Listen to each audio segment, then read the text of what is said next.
Okay, welcome back to UnScripted as we are celebrating our Women History Month, where we are highlighting influential women, not only just throughout our communities, but your community as well. I am your host, Hara, and I have with me today the lovely attorney, Tiffany Brown. Welcome. Thank you. How are you today? I'm good. This is like a feel good moment because high key we grew up together. Mm-hmm. And I feel like the Boys and Girls Club had no choice but to raise both of us. Seriously. Like you really didn't have a choice. Seriously. And so now, like, seeing, where we both are in life, of course, and us being in the same circles, it definitely reflects a full circle moment for me, where I'm like, okay, all of the yapping and the yelling has paid off at some point, whether we wanted to hear it or not. Yeah. So how are you? I'm doing good. I'm doing really good. How are you enjoying law?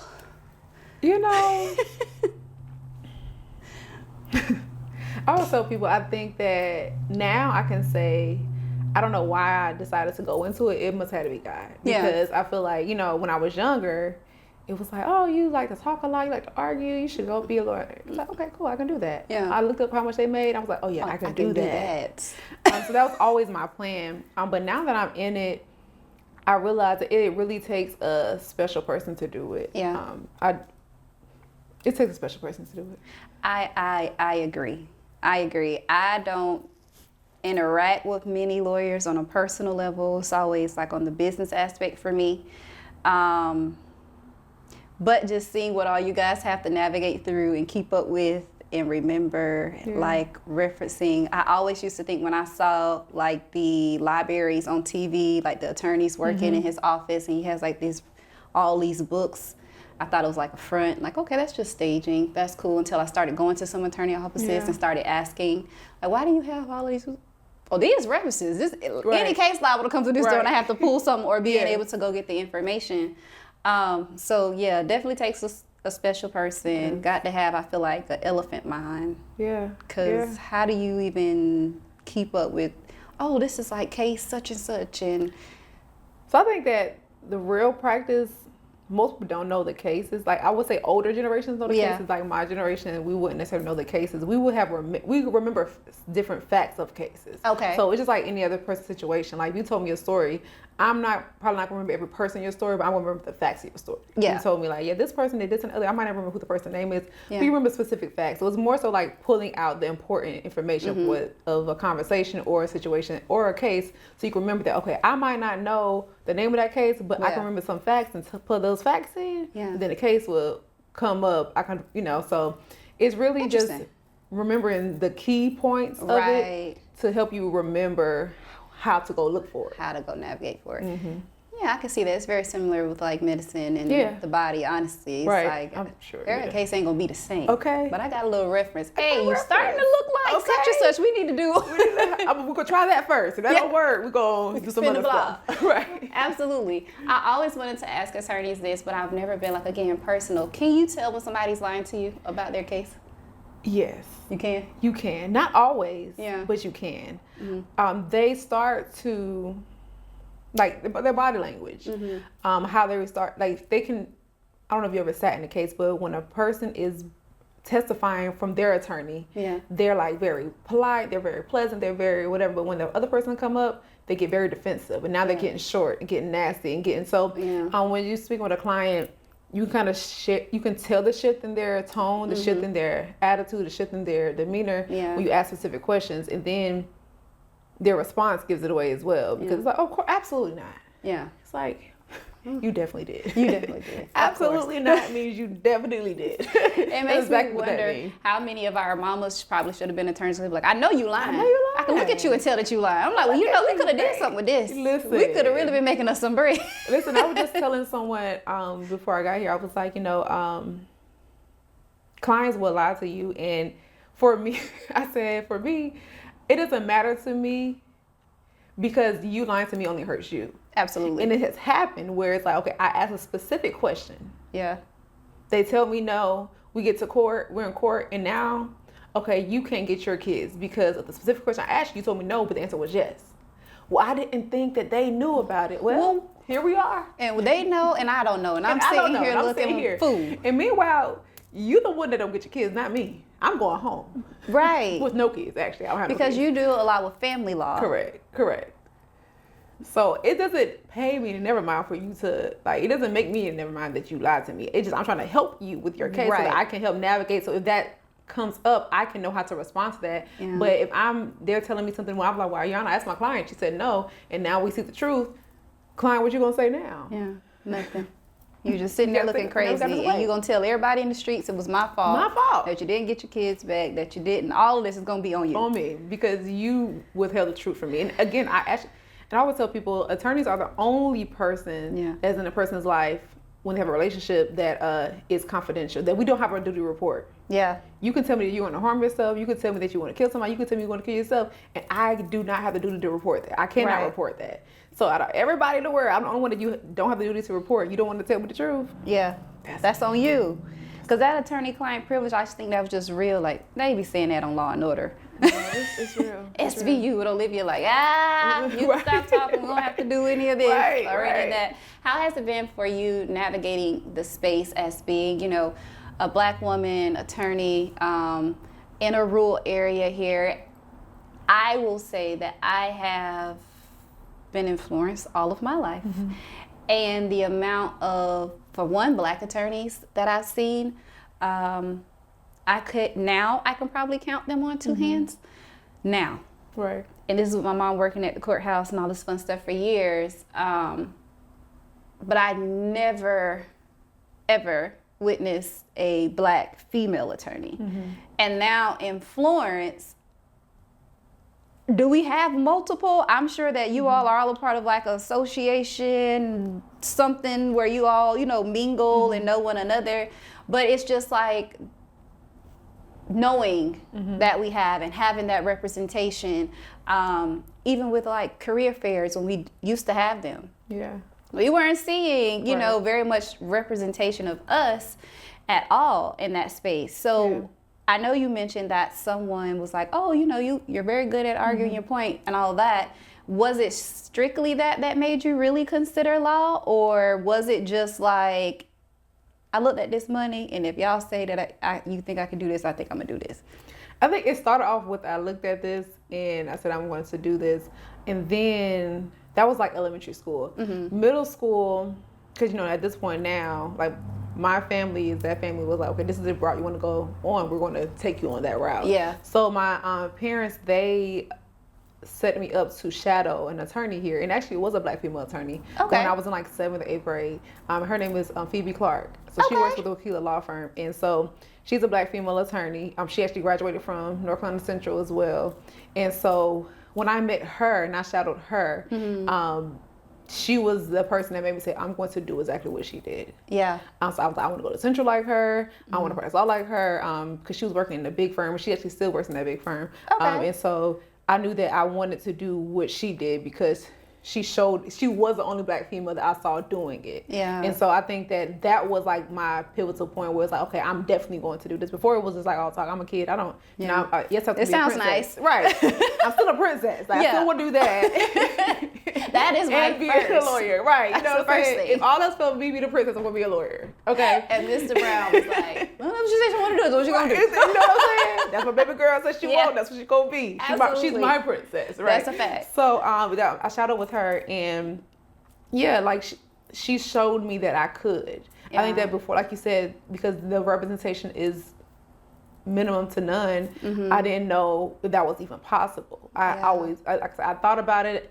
I believed I could, but I didn't see it. And so she was the first person that I saw in Florence, South Carolina. Yeah. That was, so it was like, okay, I can do that. And so I feel like that was the really push for me to say, okay, this is what I'm going to do. And from that point on, I don't think I ever decided, I never thought I was going to be anything else. But that. Yeah.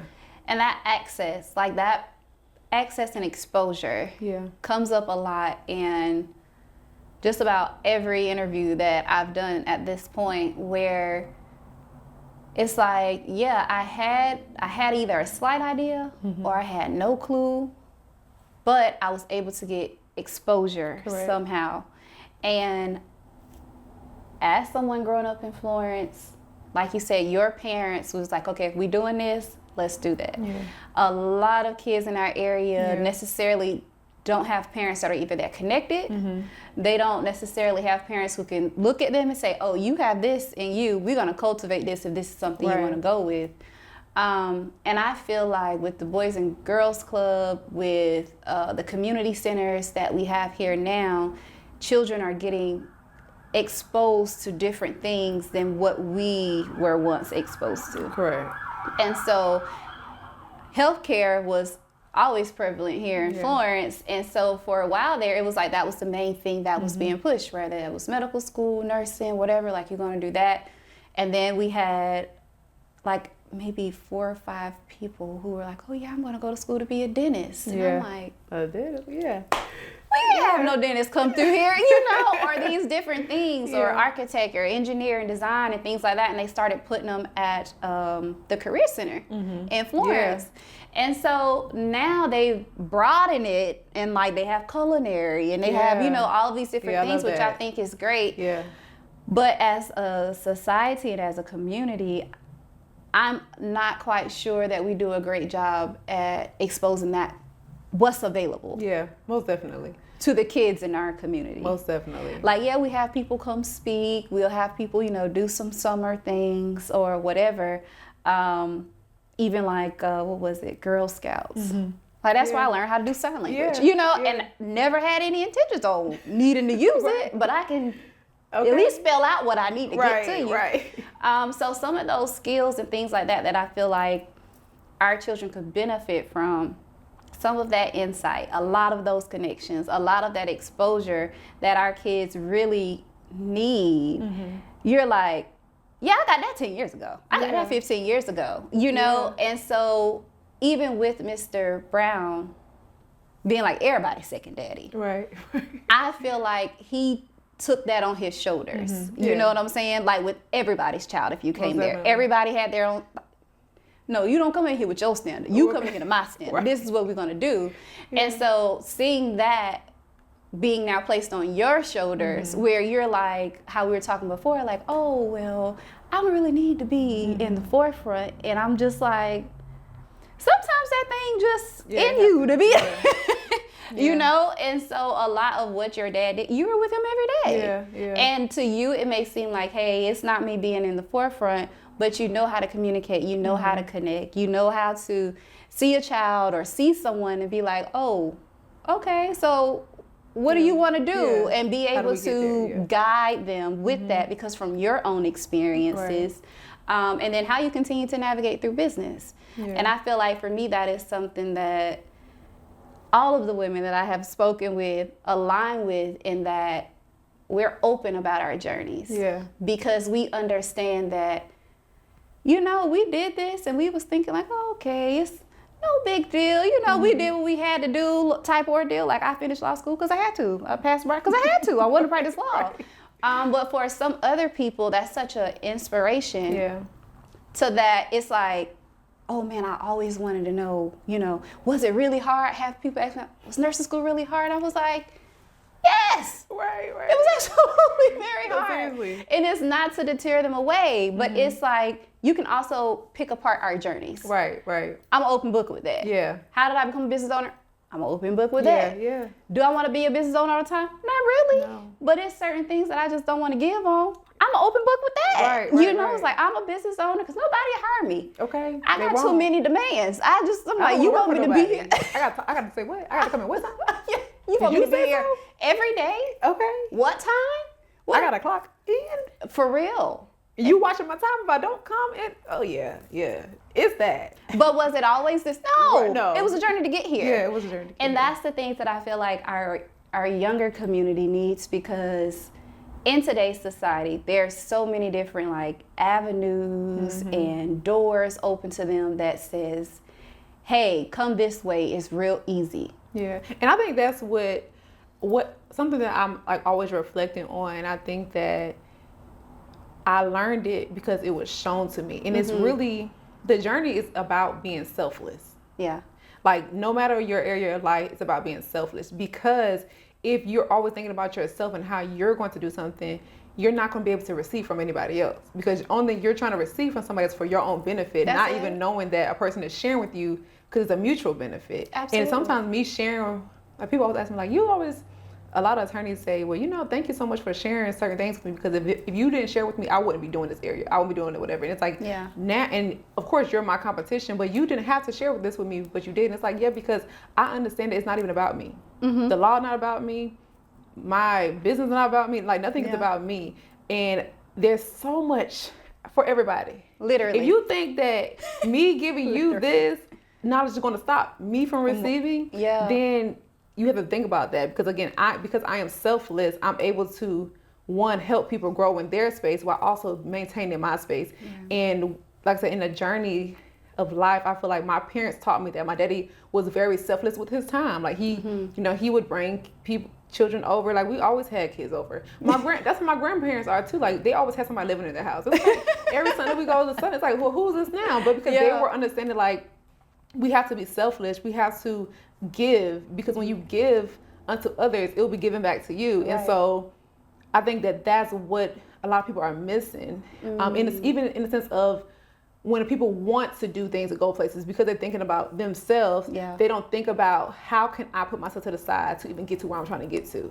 Yeah. Because many times in getting certain type of opportunities, or people even, I think that when most people operate by how the environment, but I guess you call it vibe or the spirit of someone, right? Mm-hmm. So therefore, I don't know why people want to bless me with things, or why people want to invite me to things, or why people want to do certain things, but it's probably because I give off that selfless thing where it's like I can come to the space and not be about me. Yeah. I can receive whatever you want to give to me. So part about being selfless is being open to receiving whatever criticism or critique or correction from people. And I feel like as kids, there was a time where I didn't want to receive any correction. Right? Absolutely. But because of my father, you got that correction. So it's like you kind of get used to correction. Like, you know what I'm saying? Me and my cousins always talk about how it's like, like people these days are just so weak. And it's not weak in a bad way. It's just more so like you could tell people just was never corrected. Or when they were corrected, they really fought against it. Lacking that person, guidance. Yeah. And so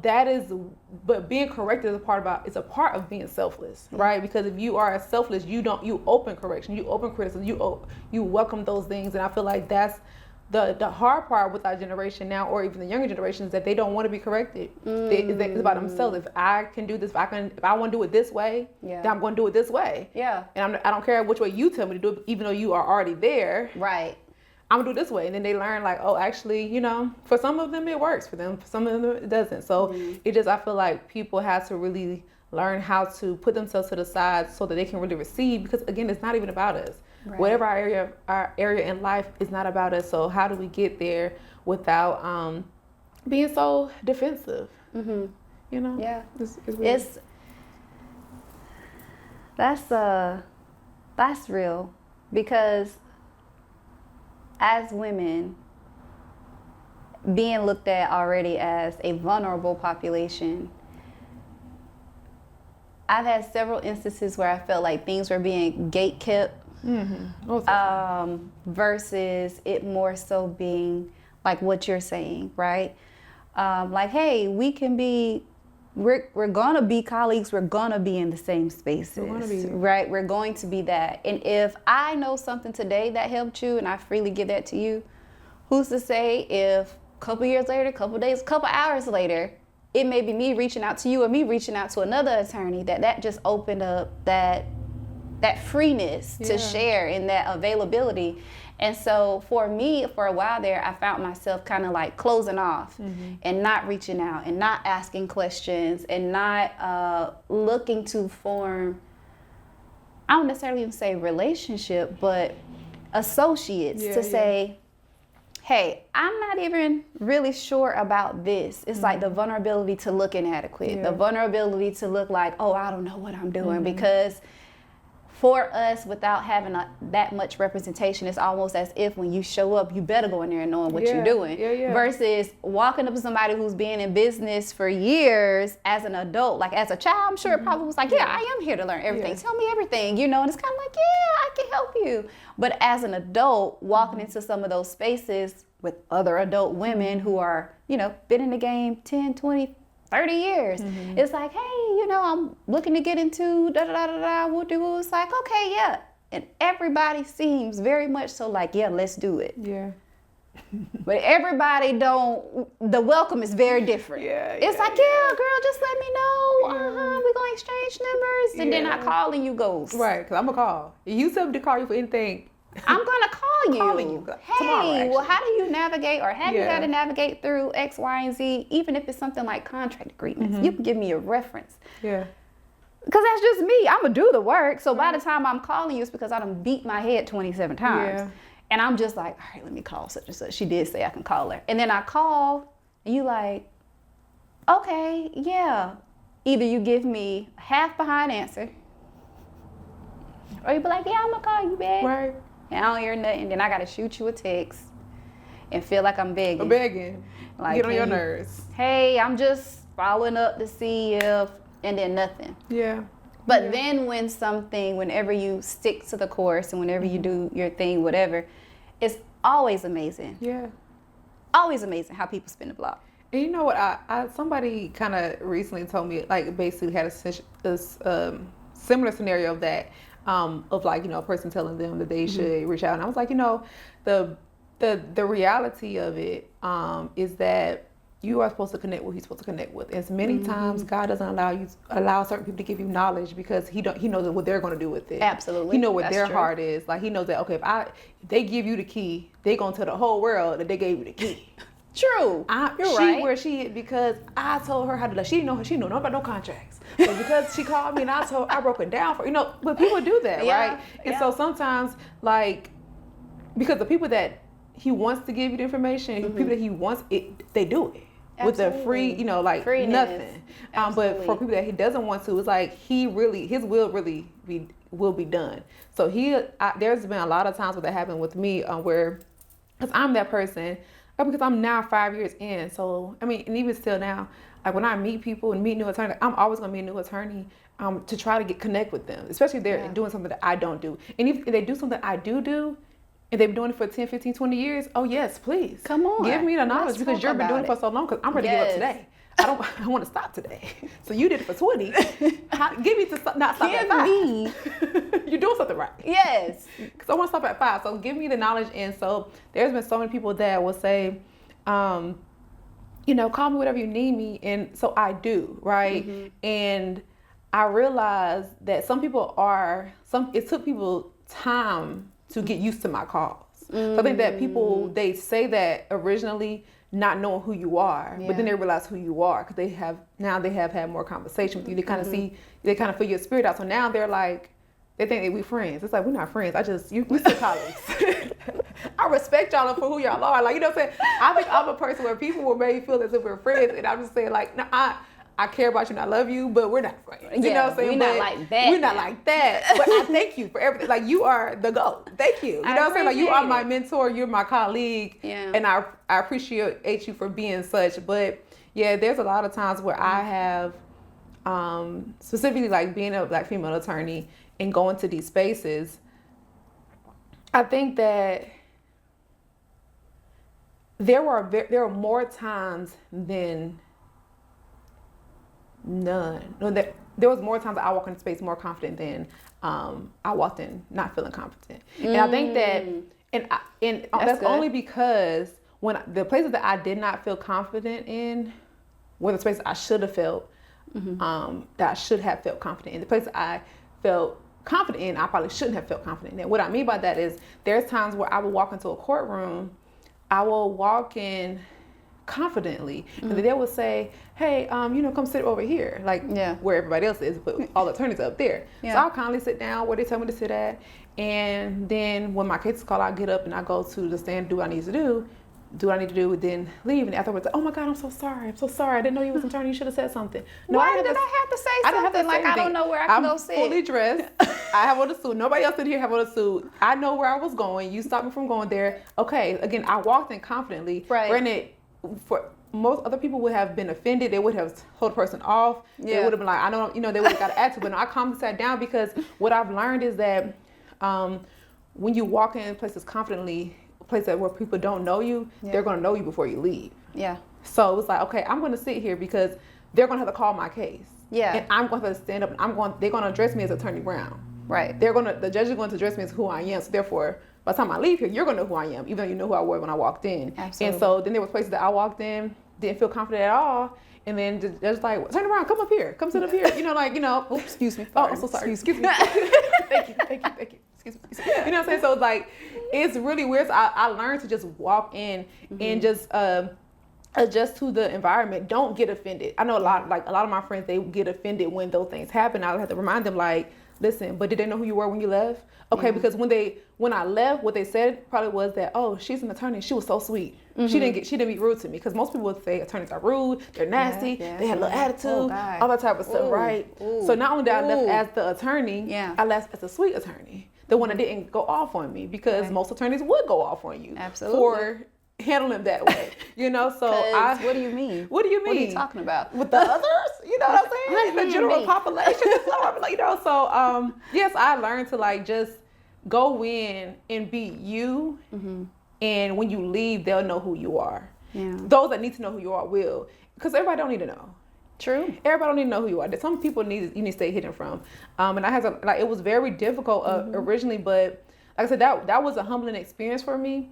When that first happened, and I felt away, but of course I didn't react the way I felt. Yeah. But later on, maybe a month or two later, the judge was like, hey, because it was the bailiff. It was like, the bailiff told me what happened. I just really wanted to tell you thank you for handling yourself the way you did. Yeah. And I was like, well, how did I handle myself? They was like, yeah, you sat down really nice. Oh, okay. I didn't remember what time they was talking about. But they was like, yeah, you really handled yourself well. And it was like, the fact that this happened when judges on the bench, the bailiff handled it. The judge didn't see what was going on, but it got back to the judge. Right. And that's why you have to handle yourself accordingly. Absolutely. Because the judge is not telling me thank you for something the bailiff told them. And the bailiff could have told them that I was a mean, nasty person. Now the judge gonna look at me this person, because the judge did not know who I was, right? Exactly. I'm new to the court in general, so therefore the judge didn't know who I was. The bailiff didn't know who I was. Nobody knew who I was. So now the judge have an impression of me based off of what the bailiff said, right? That's kind of how any type of setting, doctors may have an impression of someone based off of what the janitor said, because yes, he may be a bailiff, yes, they may be a janitor, but they still have connection to the person in charge, because they see them more than we do.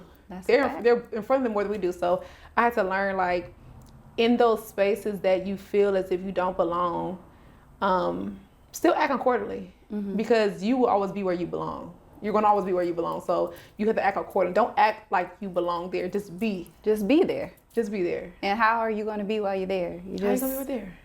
Because if you were in this space and everything was okay, they sat you up front. And that's something that I have had to learn over time, is that I don't get to conditionally represent. Yeah, right. Like, based on my terms. Yeah. I don't really get to do that. Yes, plenty of times that I wish I could have rolled out of the bed and just went how I was looking. Okay. But that's not how we represent. That is not the best representation of myself. And so working through the conditional representation to be like, no, I'm not faking the funk. I'm not, but I am stepping into an identity that I agreed to be. Yeah. Like, it's a difference. Right. You know what I'm saying? I can say I ain't feel like doing this today. But I don't get to come in here and show you that I didn't feel like being here today. And that's, oh God, I can go on a whole rant about that. It just happened to me at Wendy's. I hear it all through the speakerphone. Pull around. Woo. Ooh, hold on now. Hold on, because I ain't tell you to come in here. I was going to get my fries and little chicken nuggets either way. But I'm getting yelled at through the intercom. So that does matter, where it's not like, I know who I am regardless, in spite of, got to have it. And so I didn't ask you initially, so I'm going to ask you now. What does it mean to be a woman to you? I was just about to say, I was going to say, like, to the response to what you were saying, was like, that's part of being a woman, is really understanding, kind of hate to say it like this, but understanding our role in the sense of, like, why were we created? Like, we think about why was a woman created? Because Adam was slow. Yeah, you know what I'm saying? Literally. Like, God looked at him and said, goodness gracious. Boy, it is not good for this man to be by himself. You ain't doing nothing I told you to do. This guy by himself is nothing. Like I did everything good, but then he by himself, and that's not good. You just out here doing anything. You out here like, and then I told you to name the animals. You start naming stuff. None of them people good. Like literally, like it's like we were created because God looked at man, and out of everything that He said was good, He said is not good. The first thing that was not good was for man to be alone. Yeah. And so that's understanding that every space that we go into is because as a woman, that space was really not good without us. Oh, come on. For the girls. You know what I'm saying? That space wasn't good without us in whatever capacity that is, because we always have something to offer. A woman has something to offer Adam. Absolutely. Because the animals couldn't do it. The trees couldn't do it. The water couldn't do it. God was like, I don't want to do it. Actually, I was create somebody. Because I could have made everything about this man complete. Not him saying get somebody else to do it. Because literally before that, it was Jesus. I mean, God and Adam. They was together. They had everything. They was always together, just walk along with each other. And God was like, yeah, actually, Adam, you're still alone. You need somebody down there with you. So out of all the things that was good. Everything was good. All the other days was good, but it's not good for you to be alone. So therefore, like I said, we were created to be that help meet that was a comparable or companion to those things, and to Adam specifically. But as a woman, we are really like a woman's walking to space and make that space good. Yeah. Whatever that space is, whether it's your husband, your home, your children, whatever, your job, whatever it is, you're in that, you're created to go there to help make that space good. Yeah. And is that weighty? Yes. But come on. I think that the thought about it, thing about it is really heavy, but it's only heavy now because we're not going in spaces to help it. We're going in spaces to create it. We're supposed to go in space to help it. So like we were supposed to be a helpmate. Now we just creating spaces, and it's beautiful that we're able to do that, right? But I think that sometimes that's why we are so weighty, because we're not trying to help a situation, we're trying to create a situation. Houston, we have a problem. Stop the tape. Stop the tape. Got me about to throw my shoe. We tired. Yes. I just had to do this whole thing by myself. But I'm supposed to help somebody. But I'm supposed to help somebody. Anything. But where they at? Where they at? Where are they? Where are the? Tell me. Where's the spaces that it's been created, and we're just supposed to step in and be, and then it's good. I know some people will be like, oh, well, that's why we say, women business owners or chief of staff women. And I'm just like, y'all, honestly speaking, I'm sure a part of that making it good, right? She had to come down there doing assessments and stuff. Okay. Boy, you just out here doing whatever. Stuff over here, it ain't, why you got this growing with this? That don't even make no sense. It don't make no sense. But when you don't have a space that you think you will enjoy, when you don't have a space for you to cultivate and to be what it is that, like your vision, right? What are we supposed to do? That's a good question. Like, that is a good question. Because now you're going to have me go back and read Genesis, because I got to figure it out. Because all of us were created in His image, right? That's in there too. And He said it. Like, hey, all right now. I'm just, y'all the only ones that got this here. Yeah. Just y'all. So from that, it's like, maybe the weight is because we are the helper. We are a helper and a creator. Most definitely.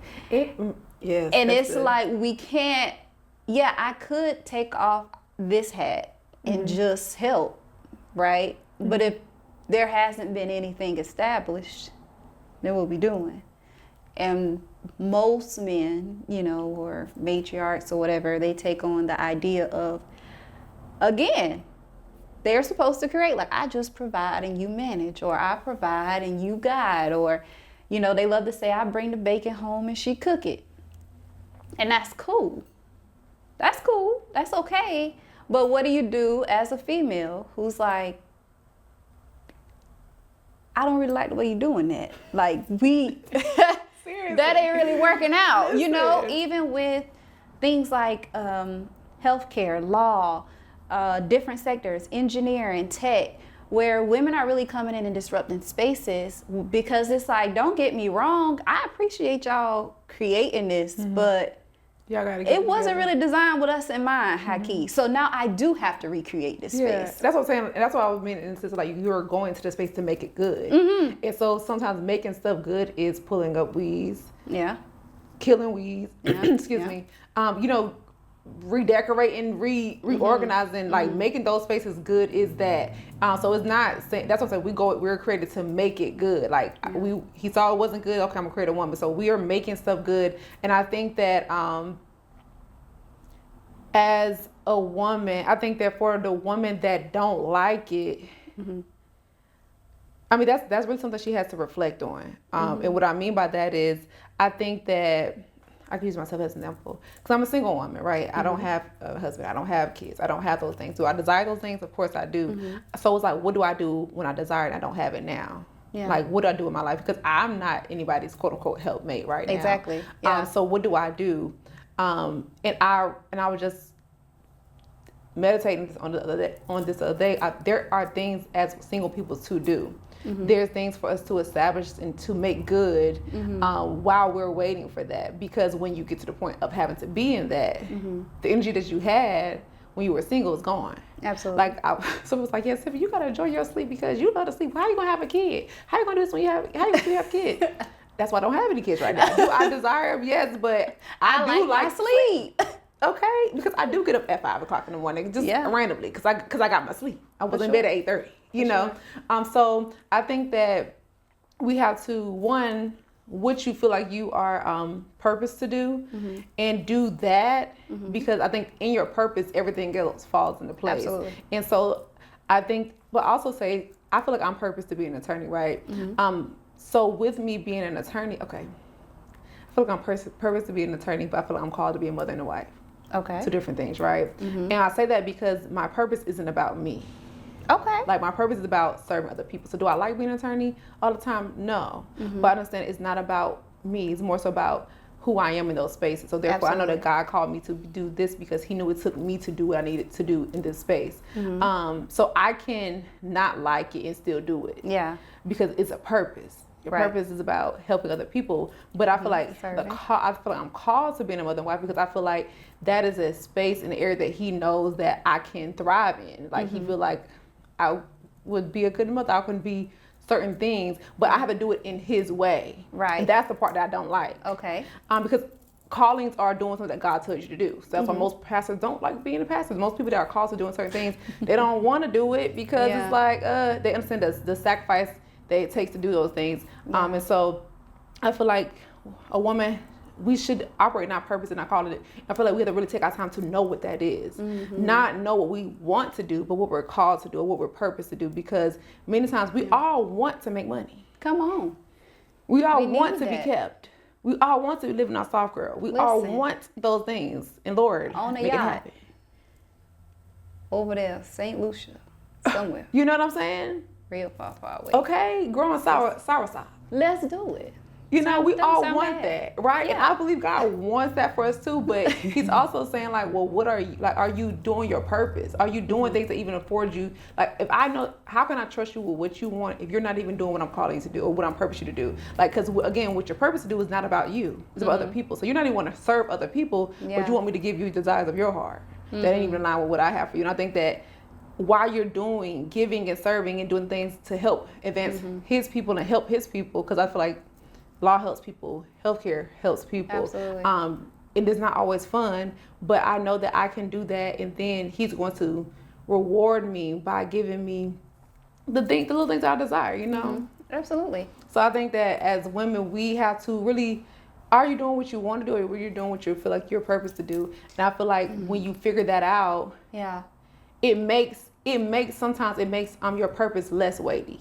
I would say that is it hard? Is it stressful? My God, it is. But at the same time, because I understand the purpose of it, it don't feel as uncomfortable as I make it seem. But if I feel like I wasn't called to it, oh my God. Who doing this? No amount of money will serve. No amount. No fulfillment, no satisfaction. None of that. And to that point, a lot of us aren't taking that time, like you said, to find or allow ourselves to explore purpose, to explore what we're called to. We know our gifts. Like, some people have really amazing gifts, but struggle with fulfillment because they don't understand the purpose of it. You know what I'm saying? And someone was explaining to me about gifts once when they said, gifts is what happened to other people by you doing what you do. Like, that's literally, that's it. That's like it. You may have a gift to sing, but what happens? What do people receive from you singing? And for me, because I was on a hunt, I'm like, God, what is my purpose? I feel like everybody just clicking and they got their purpose and they got their thing and they flowing with it and they gone, and I just feel like I'm sitting here in the middle of the road, both my hands out, like, Lord, drop something on me. Right. What is it? What am I missing? I feel like it's right here and I can't touch it. Like, I can't see it. I can't figure it out. And it's like, how do you find that? How do you say, okay, I ain't asking no more. Let me just start doing stuff. And Mayor Barnes made a very profound statement when she said to serve. Like, you'll just begin to find it. And when she said that, I was like, you are so right. You know, through that, as I began to reflect, I'm like, a lot of what I found myself doing, people like, you just be doing stuff. I'm like, I just be helping people. I don't know how to what to label it as. I don't know the title of it, but I just be helping people. People call me. If I know an answer, cool. If I don't, I can send to somebody who do. Oh, you need me to come help you move something? You need a flyer? Like, whatever the case may be, it came through serving and being able to say, I'm okay with this season. A lot of people aren't okay when the season, again, isn't about them. And you know, my bishop said that you know you're called or purpose to something when you walk into the room and it disturbs you. It disturbs you because, in a way, because it disturbs you, you want to fix it. You're going to serve and fix. You're called to that room to fix whatever that problem is, and that's part of serving. Like, we want to walk into a room and feel comfortable, just sit down and feel like everything's prepared for us, and just like receive. And unfortunately, that doesn't happen till we go to heaven. You know what I'm saying? Like, while we're here, it's when you walk into a room and you, whatever disturbs you and whatever's like, I see that over there. Why is that cluttery? I twitching. You know what like, I'm saying? We just gonna sit here. Exactly. Ain't nobody gonna go there. That's what you're called to do in that moment, to go fix that. And I think that a lot of times as women, we walk into a lot of spaces and we're just disturbed. Like you said, to the point, like when she came here, she felt like, this is just crazy. This is just like, and literally that's what, therefore that's how she was called to help him. Right. She was called to help him get it organized. He looked at that man, that's what Lord said. He was like, this is a man that got this place down here looking crazy. I need him to get help, and he can't do it by himself. Lord knows, he don't got the brain to do it by himself. So I gotta see somebody that's somebody that is suitable. Come on, that's the key word. And that adds to your confidence, right? Like, when you go through enough of those processes and serving and fixing and being, the confidence that comes along with that, right? Like, you're preparatory for law to be able to stand in front of that courtroom. They didn't just say, hey, read this book, take this test, and day one, we got you representing whoever, whatever. No, like, there was a phase. You went through those times where you were scared out of your mind. Crying, everything. Like, we go through those spaces to cultivate that purpose so that when you get there, it's like, I can sit in the back. I can sit in the front. I can stand outside this door, but when they call my name, I'm ready. Because this is my purpose. This is my purpose for being here today. And I that's so good. think that is so amazing. Like, when the judges say that, they're like, all right, so what's your purpose of being here today? So my purpose of being here today is. We are here because. So you have to look at, even with environmental things, where I was speaking about getting into like different networks and connections. Not just being anywhere because it's someplace to be, right? But like, oh, well, you don't just be outside. You don't really be outside like that. I do. I'm just intentional. I'm purposeful about where I am because of the simple fact, rather I show up in this space or the next space, I already know what's going to be waiting. Somebody going to dump. Somebody going to vent. Somebody going to want to say, da-da-da, whoop-de-whoop. So with that being said, I have to be intentional about the spaces that I'm going in. Because today I might not want to have that conversation. I just may not. It's somebody. Not just one, maybe two. Maybe two. Like, it's going to happen. And so, but knowing why you're in a place, know why you're going in a space. Like, I can only imagine being in the garden and being like, I don't know why I'm here. And she's roaming around, looking around like, okay, this is cute, but what's the point? And you just rummaging around and you push a little stuff here, you push a little stuff there. And he said, "Oh, this time I see that's exactly what I was talking about." She knew exactly that I wanted that to be right there. I just couldn't tell him. I was telling him 7 spaces to the left this whole time. She come down here, I ain't say nothing. That's how you find your thing. Yeah. You know? And then I look at it like who you're called to, like, innately. This is just, this was gonna happen, whether it was this woman or the next woman. That's who I'm called to serve, right? Yeah. Like, my purpose is to help with operations and systems. That's just how my mind operates. Lord knows, sometimes I wish it didn't. Because I be in people establishments like, who I give my card to? Okay. How do we, because when the next time I come back in here, this is not what I want to deal with. But more so than that, I can do the same thing with women in their lives, right? It's like, girl, yeah, brain dump, and you don't see a way through it, out it, around it, what to do, how to do it, and I'm just like, do this. Well, you ever thought about doing such and such? Oh, I would have never thought about that. And to us, it's kind of like, what you mean you would have never thought? That's exactly my mind went. That's exactly where as soon as you said it, I knew where you was going. And I'm sure the same thing happens for you and like who you're called to serve. And so I feel like as women, like you said, knowing that any space you go in, right? Like your feet would not be allowed to be there. If you weren't called to be there, if you weren't there on purpose, if there's just no way. Unfortunately, it's just how life design is. People are like, dang, I was in the wrong place at the wrong time. Probably that's what it feels like. But also, let's look at what came, right? Because you were there for a purpose, on purpose. But now let's see what we're gonna do on the result end. Right. What did you do while you were there? And I feel like that's even more so the thing. I think that as women, like you said, when you know that nothing happens by happenstance, everything happens for a purpose. So when you live a life knowing things happen for a purpose, like I will be sitting, like I will, knowing I'm like late for something. I'm not late often, but I'm late for something and then a red light happened. Red light just stopped me. Used to this light don't never turn red, but never. It's red. I'm mad. I'm like, Lord, I don't know what this is about, but all right, thank you. I don't know why you stopped me here. Because at this point, I'm gonna get there. I'm gonna get there because you stopped me for a reason. So there's something that just happens, a conversation I didn't need to hear. Something that was happening that I did not need to be a part of. That so you stopped it, knowing I'm gonna be a little late. You know there's gonna be some grace with it too. So therefore, I don't have to worry about it. But I think as people, as women, we have to know that, like I said, like every space that we go into is purposeful. So therefore, what are you doing with that? Are you mindful that it's purposeful? Because sometimes we go into spaces in defense mode or defensive when it's like you're there for a purpose. So let's take the defense and offense off and like let's go in with your purpose. If you're going there to reach a specific goal, then go in with the goal, not with the defense and the goal or the defense and the goal. And I think that is it hard? Yes, it is very hard as a woman to go into a space that you know that wasn't created for you. Know that it wasn't created for you to go in there ready to serve a purpose. But again, that is specifically because when God created everything, He didn't even think about it. He didn't think about us. Ooh, feelings hurt. He didn't think about us. Lord, He didn't think about us until after the fact. It said actually. Again, all of these days was good. Oh, he was feeling himself. Man was good. Everything. He even made the dog before us. Come on now. Everything before you. Everything before And still to this day, I'm like, okay, so why do women put everything before us? Well, that was in our design. That was in our design. Yeah.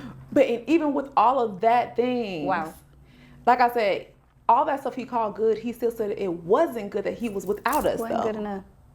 It wasn't good enough. And mind you, it was like, okay, yes, I created all this before you, but I created you last. Yeah. Because I needed you to come into something that was already prepared. Yeah. I needed you to create something. I needed you to help with what was already prepared. Yeah. And I feel like as women, we have to be mindful of that, like I said, when we go into spaces, like it is okay that it wasn't created for you. Yeah. But when you arrive there, you're there because it was meant for you to be in that space. So now it's like, you don't have to do the hard work. We don't got to labor and do all these type of things. We have to just organize. And be. And it's hard. Like I said, it is hard, but we have to find a a way again to not be so offended by it. And yes, people make us offended by it. They make all these comments. Well, you know, this is a, you know, I never seen a woman do this and blah, blah, blah. I understand that, but yeah, here I am. Here I am. And I didn't doing it.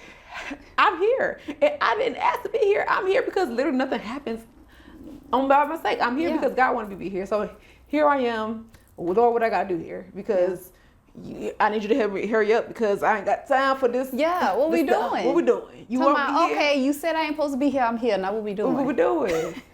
How may I help you? How can I make? Okay, you know what? Don't even say that. I'm just gonna look. I'm just look around, see what I need to make good here because I'm sitting here to make it good. Yeah. So, like I said, it is hard.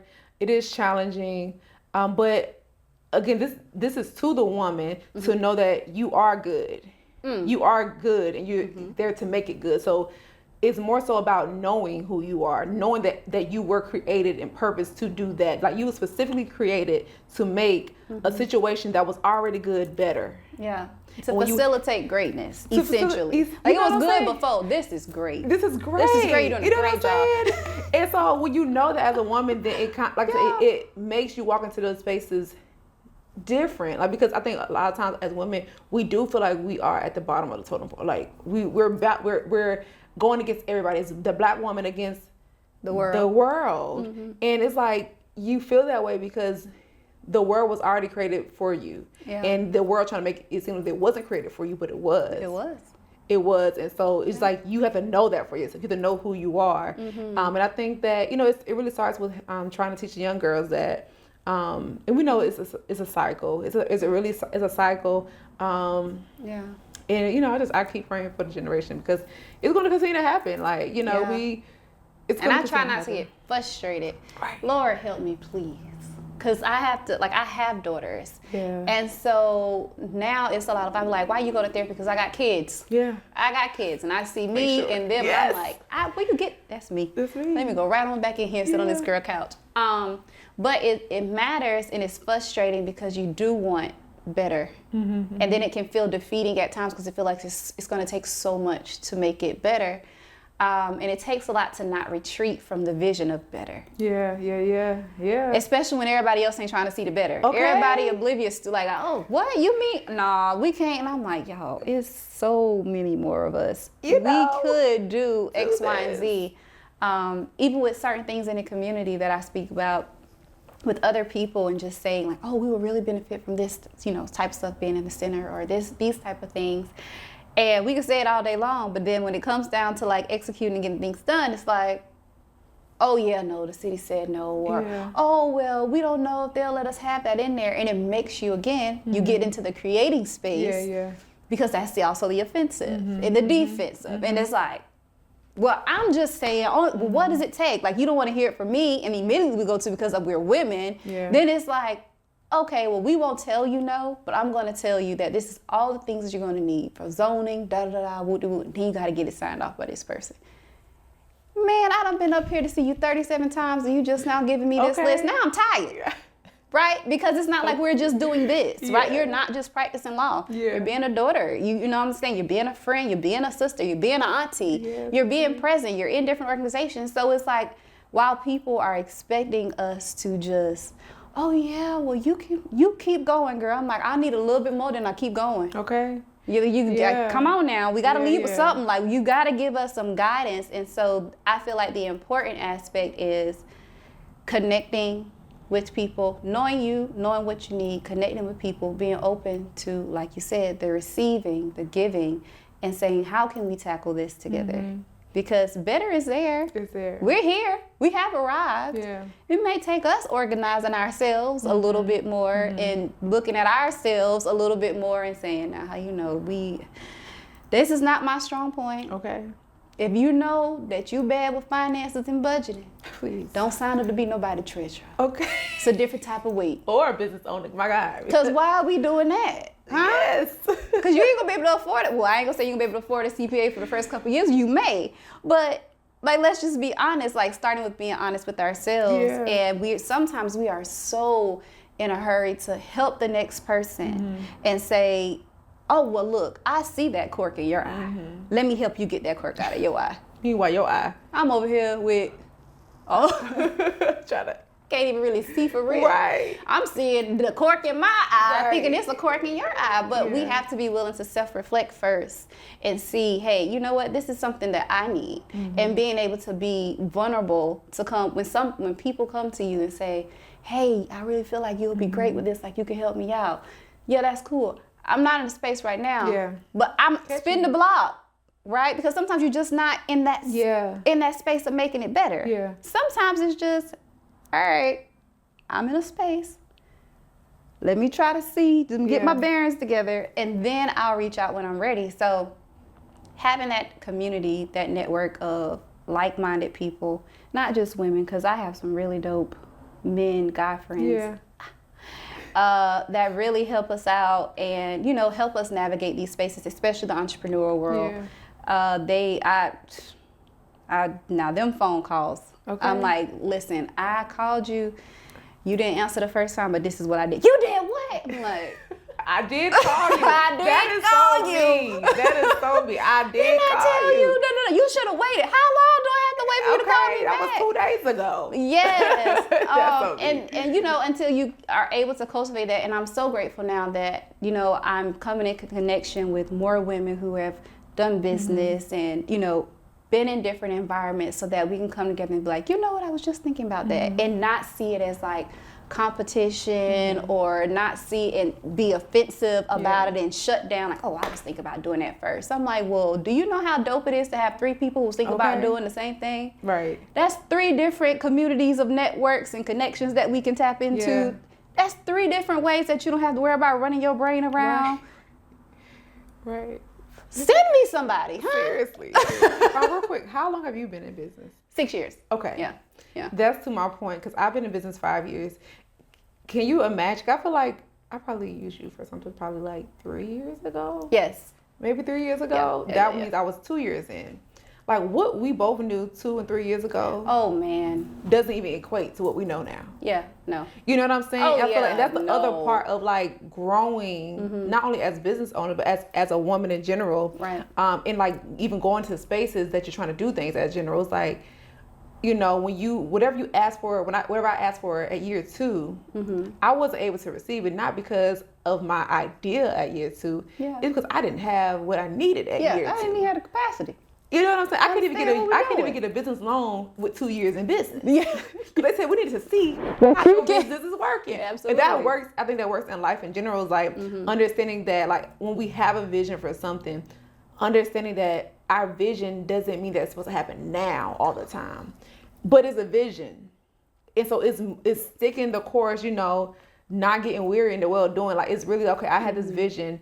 Because I got 50 no's doesn't mean my vision didn't happen. Unless maybe, what were you doing when you had that vision? Yeah. Maybe, but at the same time, it's like you have a vision.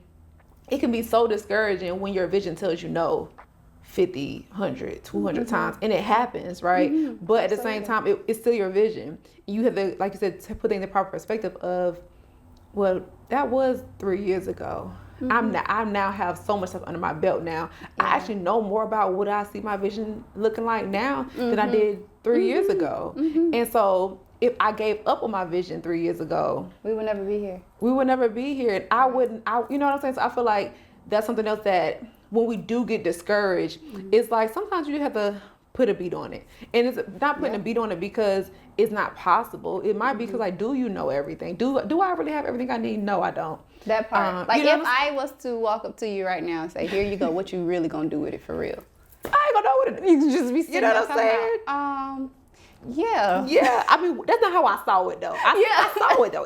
I wrote it down. I wrote out what I saw. But so it's just so much to that. Like, and that, again, that's for anybody. Like in life, is just not giving up on what you see and what you want to do, even when you hear the no's. I know that you were speaking of like even this, and then setting a boundary, like setting a boundary of, okay, yeah, I don't have the capacity for this. Like I have tried and I got 100 no's. I'm gonna just put this down for a second.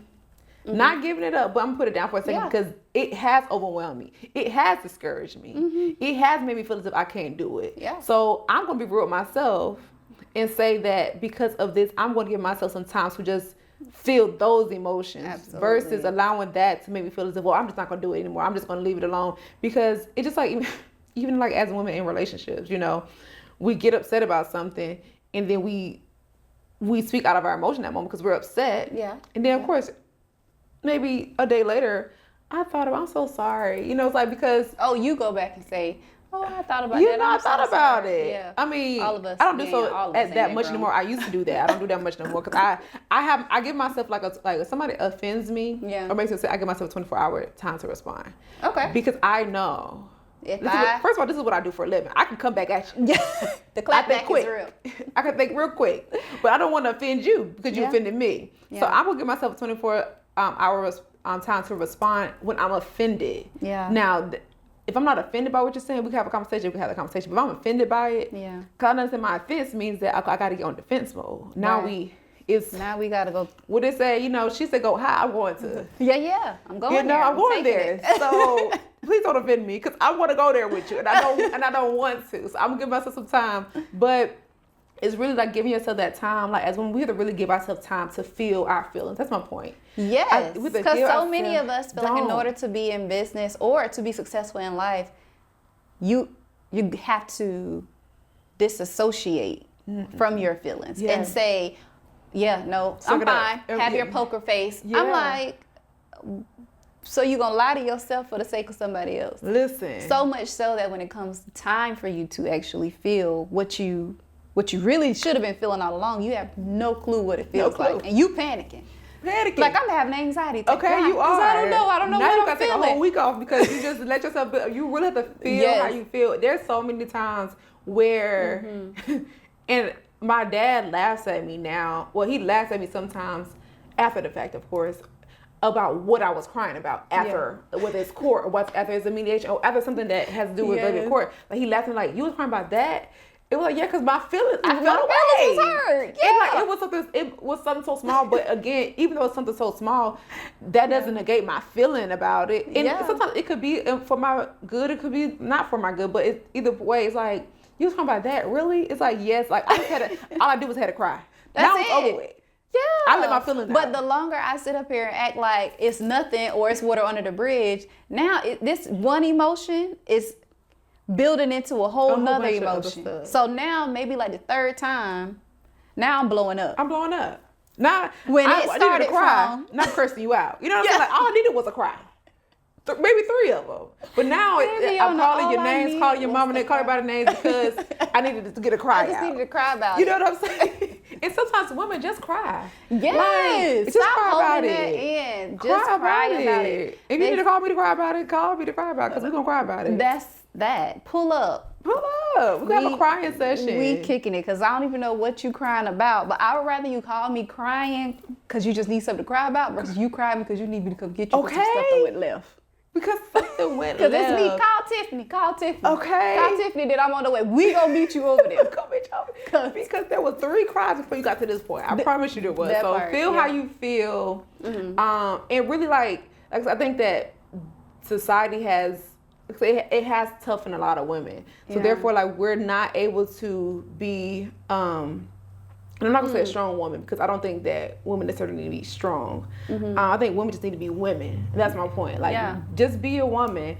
There's no need to be a strong black woman. There's no need to be a thing because in being a woman, all that stuff comes with it. Yeah. You know, like being a woman is just the strength of the fact that we have wombs, that we carry children, we carry life and those type of things. Absolutely. Like that's already strength on its own. So there's no need to be a strong woman when you just be a woman. You know what I'm saying? Like literally, I'm strong. We have so much strength. So just be the woman that you are, and like don't be afraid to feel. Like I said, even as women in business, when I say me and my homegirls that are also attorneys, we call each other almost every other day. Like, girl, I just need a vent. I just need a whatever. And sometimes it's a cry. Like, I need to cry because of whatever the case may be. And it's like, you know, they cry about it. I cry about it. And okay, what you eating for lunch? You know what I'm saying? Like, that's all I needed from you. Because I think that what I don't need is a solution. Because it's done. That's real. The case is over. That's real. Judge already signed the order. This is what it is. It is what it is. I just need to get it out. And like again, sometimes it's not even a bad thing. It was just weighty. So have your, you know, if you don't have a circle of people, I don't know if you tell people to create a circle. I don't know what to do if you don't have a circle of people that you can call. Yeah. I guess I would suggest that you try to be open about it. I think that sometimes when people don't have those circles because they aren't open to it. Yeah. They aren't open, and they're, you know, I get that people are very I guess guarded in a way. Absolutely. And you have the right to be. I'm not telling people to put down your guard. I'm saying to be open. Being open and guarded is two different things.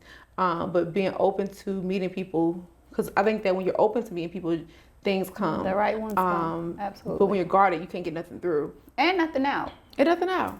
And now you stuck. Most women be like, I'm stuck. I'm like, you guarded. Because high key. The only reason why you're feeling stuck is because something has come by or you have experienced something that has felt different than where you are. Where you are.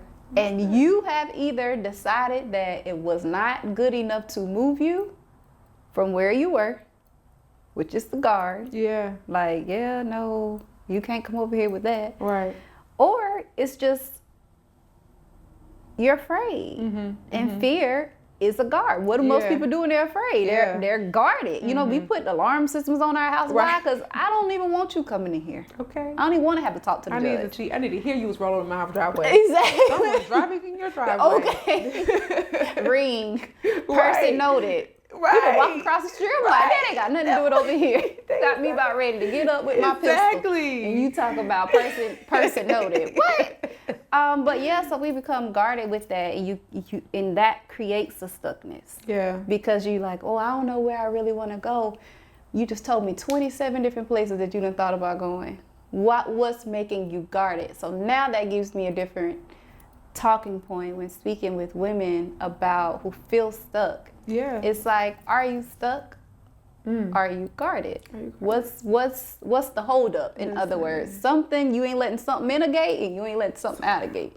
Either you ain't being real with where you really want to be at, or you ain't being real about really wanting to go nowhere. Okay. Because you could just start doing some stuff. You could just start doing something. And do it afraid. Literally. Oh, gosh. That saying, Scared. do it afraid, do it scared, do it. When I say that's the realest thing, there's so many things I do afraid. Because you'll never be ready.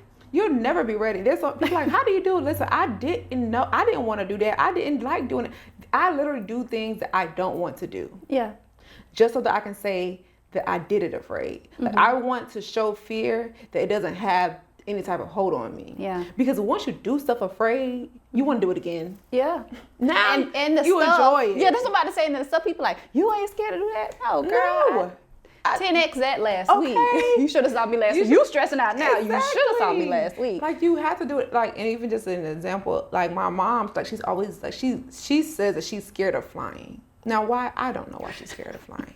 She's scared of flying. Mrs. Brown. So I'm like, Mom, well, parents, we're going on my birthday trip. Y'all coming with me. So I went on my birthday trip this year with my parents. Okay. I went to the Bahamas. That was last week. So we went to the Bahamas. And so, of course, Mom, she's like, you know, they agreed. So I was happy that she agreed to go, which was first step. First step, she agreed to go. We done went, came back. So when's our next trip? That wasn't bad at all. Oh my God, I want to go to Hawaii. Now this whole time, we done been holding off on you. I mean, I went to the Bahamas because it's a 2-hour flight.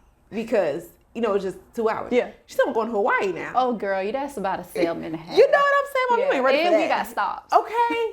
You're not ready for, like, because of one flight. Oh, yeah. Now she's ready. You ready to take on the world. But that's how it works. But is that not what you need? That's what you need. Like, literally, that's how it works. Like, you do it, you realize that, okay, the only thing that was holding her back was her not getting on the flight. That was it. Only thing that's holding us back. What's the only thing holding you back? Like, that's like literally. What is the only thing? What is the only thing holding you back? If it's the fear of it failing, if it is how you're going to be perceived, if it's like, oh, I'm not sure this is going to work out, well, we ain't going to never know. You're never going to know. What and if you you fail, did, guess what? Yeah. It's okay. Do it again. That's it. Do it again or don't. How about that? That's the Or best don't. part. Or don't. Or You don't. know what? I failed one good time off that bike. I promise you I'm going to keep pedaling. I don't care if I run in somebody's yard. That's happening. Yeah. So you will learn. It's kind of like the they will have the saying they say about like the Wright brothers who created the plane and everything like that. And it's like, you know how many times they failed? Right. How many times I'm like, and these people were testing out airplane wings, like running. I'm about to say, skiing up their knees on the dirt. Wasn't going nowhere. They had nothing. And you talking about, and now these things have been evolved so much. Man, when I, like your mom, I love flying. Love it. Give me a quick 45-minute flight. Oh, yeah. Baby, if I could be there in 45 minutes to an hour, I'll do a day trip now. Okay. I'll be right back. It ain't gonna take that long. Got a meeting tomorrow about 12. I can go get me something to eat. Got a specific plug, I'm gonna give me something to eat real quick. Hey, hop back on this spot, because now it's nothing. Yeah. But to sit there and take it all in, I can see it being scary, because when you realize that what we doing? There's nothing I can do. Yeah. Now that part, some people get on a flight and they go to sleep. Because there's nothing I can do. That's me, y'all. I'm coasting. I'm getting on. I'm usually on group number 5, but I try to get on while I'm in 4. Let's let be me clear. on. Thank you, Lord. Get on and get on that thing. So you gotta put the blanket over your head so people don't be seeing. Because they coming on the plane still. And you out. I'm out. Yeah. I'm up when they come with the snacks, so that's why I go out early. Come on, just in time for the Biscoff cookies.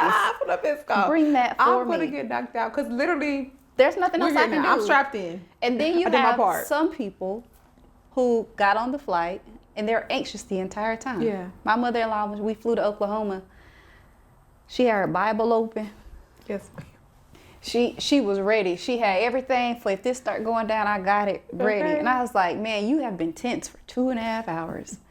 If only you could have just relaxed and chill. Like, I'm glad you. Okay. I don't know what she was planning on reciting should the plane start going down. That was going to take us back up. Now, I do believe that God is a good God and He'll do some mighty things. But I am almost certain. If it was our time, this Bible going to be so far removed from your lap. We ain't going to know what scripture you was planning on reading. You ain't going to remember what you was going to read.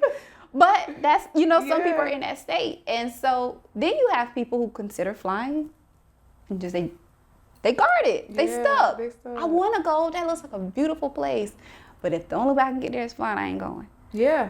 And we do that with our lives. Yes. It's 3 ways. You can get on here, you coast and go to sleep. Hey, I made a decision. Sometimes it's just you making a decision. I done paid. That's me.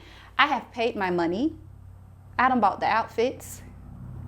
I done paid for itineraries and attractions. It's happening. It's happening. I'm going. I'm ready. Now, you could get up here and act crazy like you don't want to go, like you're scared, like you're not getting on these people's plane. But I will sleep just fine. Just fine. And it's okay. It's okay.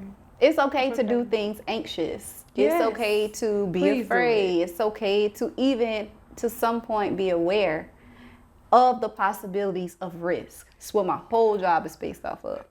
But don't let that be your driving factor of why you don't move. Because the risk isn't going to change. The idea isn't going to leave you.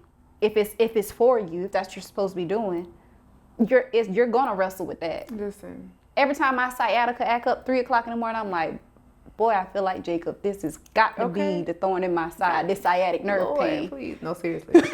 No, I've had that. For real. Thank you, Lord. Yeah, that part. But so you have to decide that I'm moving. Yeah. That's so good. Like, literally, as you're saying that, and I'm trying to figure out, this was a thought, maybe it was the Holy Spirit telling me. I think that we have to be mindful that our anxiety and our fear, like, they're really indicators. They're really nudges. Mm-hmm. They're nudges of what we're supposed to do, not holding it. Like, God is nudging you to do something, and the enemy's trying to stop you from doing it. Yeah. So you feel fearful of flying. That's God trying to show you the world, trying to show you the beauty of His that He created. The enemy's like, nah, endless possibilities. You can't see that. Yeah. You can't see how good, because if you see how good, it gonna make you adore Him. I promise you, every time I go to a beach or go to a water or go anywhere around the country, you can't help but say, thank you, Jesus. Come on now. I am so thankful. It's just like, my Lord, it is so beautiful here. Like, and you have to think about the fact. You have to think about it. You cultivated this because you know I was going to be here at this date. This is all you knew. For me? For me. Yeah, I'm definitely still with you on the princess thing. Because for me, I'm just like, me and my cousin, we have a saying, she's like, girl, I don't play about my daddy. People don't know who my daddy is. And I'm like, exactly. And we be talking about our real daddies and our Heavenly Father because let's be clear. So, something will happen. Mountains will be moved. I am certain of it. Literally. And that's like one of my daily prayers now for my parents is that, I thank God that he gave me my parents because for whatever reason, God knew that for me to be who I was, I needed them specifically because everybody has different upbringings, different lifestyles. And God knows that. And whatever lifestyle they had was because he knew that it was going to cultivate them for who he needed them to be. Absolutely. But for whatever reason, he felt enough for me to have my parents because he knew that I needed them for who I am today. Exactly. And that's crazy. Like, I'm always in awe of God. I'm just like, God, that is crazy. You blow my mind. So yeah, like those fears, those type of things is really, that's why God tell you there that he doesn't give you the spirit of fear, but of a power and a love and a sound mind, because it's like the fear is holding you back from what I'm really trying to get you to do, or what I'm really trying to show you, or the spirit I'm really trying to expose you for to. You. You know what I'm saying? Like, I got all this for you, and you can't even get past the thought in your head that it might not work out. Meanwhile, you don't even know. You got a little bit of time, and it's gonna happen anyway. Listen. You don't even want to try new foods. I'm trying to show you that, like, oh yeah, I don't eat that. Have you ever tried it? Like, just try. Like, literally, the enemy wants you not to enjoy it because whenever you try something you never tried before, you be like, ooh, I've been missing out. Yeah, something unlocked. And it's like really crazy. Even I have this thing that I just started eating tomatoes on my sandwiches because I always took tomatoes off my sandwiches. Not Tiffany. Yeah, because I just, tomato. But now I'm like, oh my gosh, I'm maturing. Yeah. I'm maturing. Kind of like red onions in a salad. Like, did I? This whole time, this we was missing on our Who knows? I know you're lying. No. Sandwich. Yeah. So it's like those things. It's like, and all it took was me literally, like I said, I am in this thing of doing things I don't like doing, trying things I don't like, and just doing it. Like, you know what? Leave the tomato on it. I'm feeling spicy today. What's worst case scenario? Worst case scenario, I could just take the other one off. One bite, take it off. That's it. You just need one bite. Take one bite. Just take one bite. Of what you want or what you don't want to do. Because it's in the mundane. It's in the stuff that you don't want to do. You don't want to do. That it's unlocked. Like, no, I really don't want one bite. Go to the gym one time. I don't care if you just pull up and walk on the treadmill for 10 minutes. Go. Allow your mind and your body to see and feel that we can do it. Yes. That we've done it. Like, and then it becomes a thing where it's like, we've been here before. It's easier. That's why it's always easier to get back than where you're going, because your mind already tracks that we've been here before. It's very familiar. That's also why it's important to have conversations with people who's been there before. Yes. To listen to other people's journeys, to partake. And I hate to say it, but that's good and bad, right? Yeah, like, being mindful of the conversations that we entertain, being mindful of the journeys that we listen to, because everything is leaving its particles. What you want to get back to? What part of their story got you so intrigued that you like, okay, and then now next thing you know, the language changes. Yes. The body changes, the habits changes, the situation changes. Like, yeah, surely if you hang around 4 millionaires, you probably are going to be the 5th one. Listen, and that's something that I always tell people, like, I don't know why people ask me, when people that want to go to law school, they ask me what I think about all those type of things.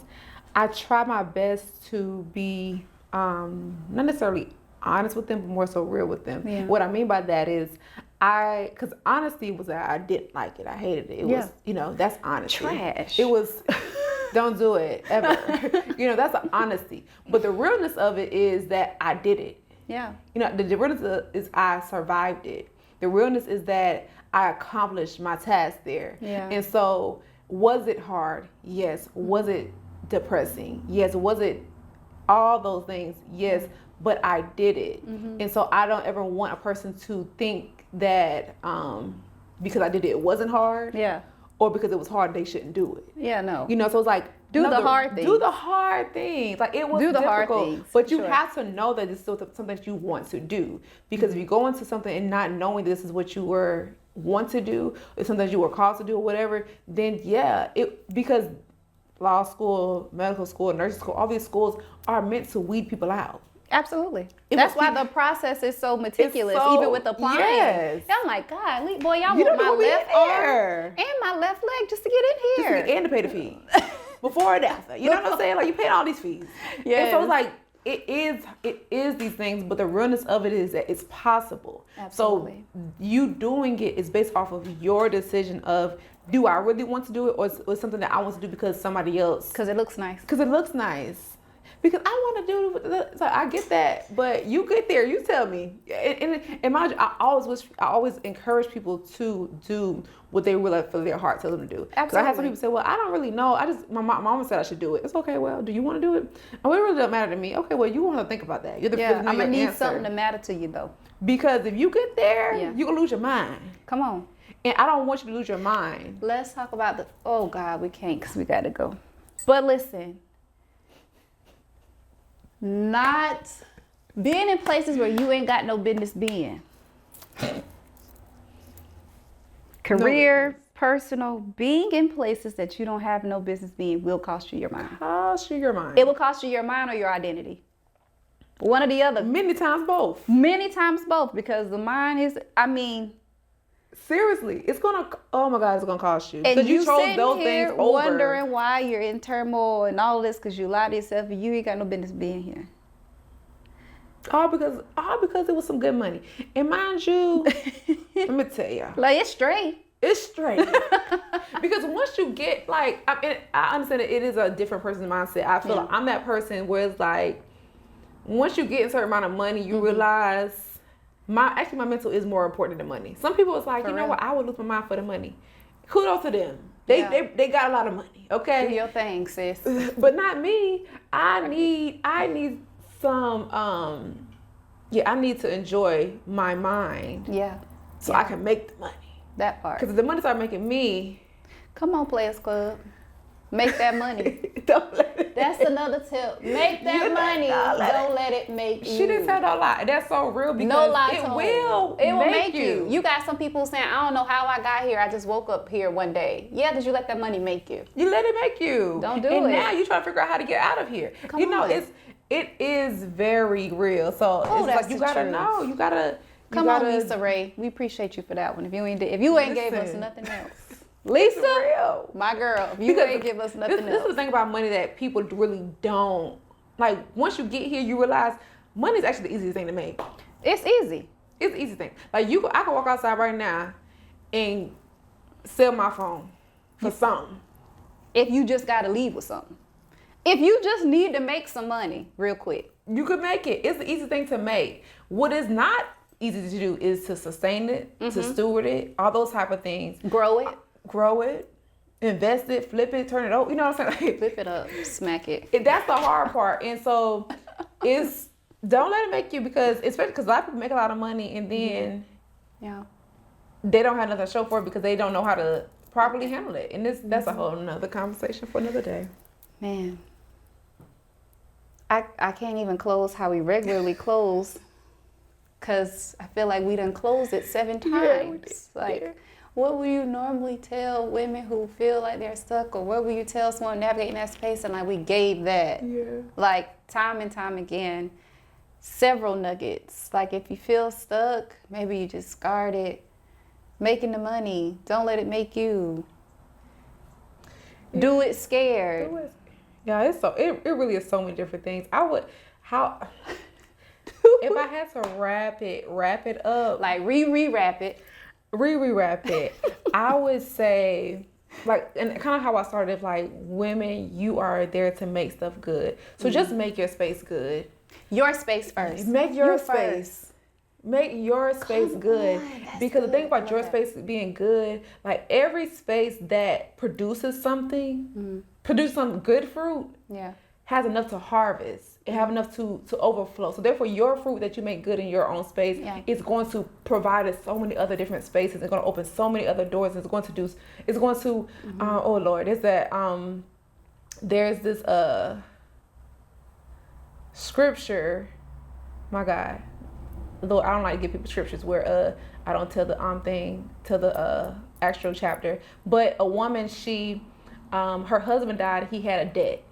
And so I want to say it was Elijah. Elijah, he was like, you know, well, what do you have?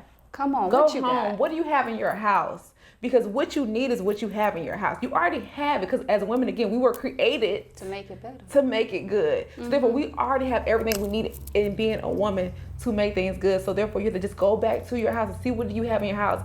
And he said, and then she said, I got some oil. That's all I got, a little bit of oil. He said, okay, go get as many vases of pots as you can.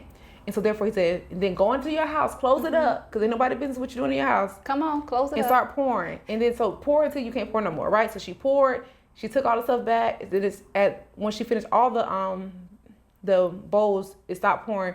She took it back to him and she said, you know, hey, I did. He said, okay, well, sell this, pay off your debt, Flip it. and live off the other. Live on the other. That's all you gotta do. Not live off of, but live on the other. So like women, we literally are everything. We were created specifically to be everything the world needed. Absolutely. Do you believe that? You have to start with that. If you don't believe that, you have to seek that inner, to believe that, and then just be that. Be the good. And so, and the reason, again, like we were just talking about, the reason why sometimes we can't do the good is because we're afraid to. So do it afraid. Do it scared. Don't allow those things to hinder you and to stop you from being the good, because we were created to do that. So I just encourage everyone to just be the good. Like, you are good enough. You're good enough. You all were by yourself. All by yourself. And again, you were good enough by yourself to go in to create something and make it better. So I just want to uplift them in that way, because I know a lot of times we feel as if we're not good enough, we're not worthy, we're not competent, we're not capable, we're not in that. But we were literally created to do this, that. Immediately created because to be something suitable and good to the world and to men. So you're good. You're good enough. Don't let anybody take that from you. Do it afraid. You don't think you're good enough? Come talk to the girls, and we'll get you. To the girls. Get you right. And it's about 1,100 more of us. Okay. That you're gonna come talk to, and you're gonna feel like, okay, I'm not going crazy. Maybe just a little bit. We ain't gonna hold you. Okay. We're gonna hold your hand. We tell you tripping just a little bit. But we got you. Yeah, So got you. thank you again for being with me and you. all of the fun things. I'm looking forward to seeing more of you. Yeah. Uh-oh. You know, like how you be saying, you be liking the eye. Yeah, we excited to see more of my girl here. Tiffany Brown, everyone, practicing family law here in Florence, South Carolina. And we out. Yeah.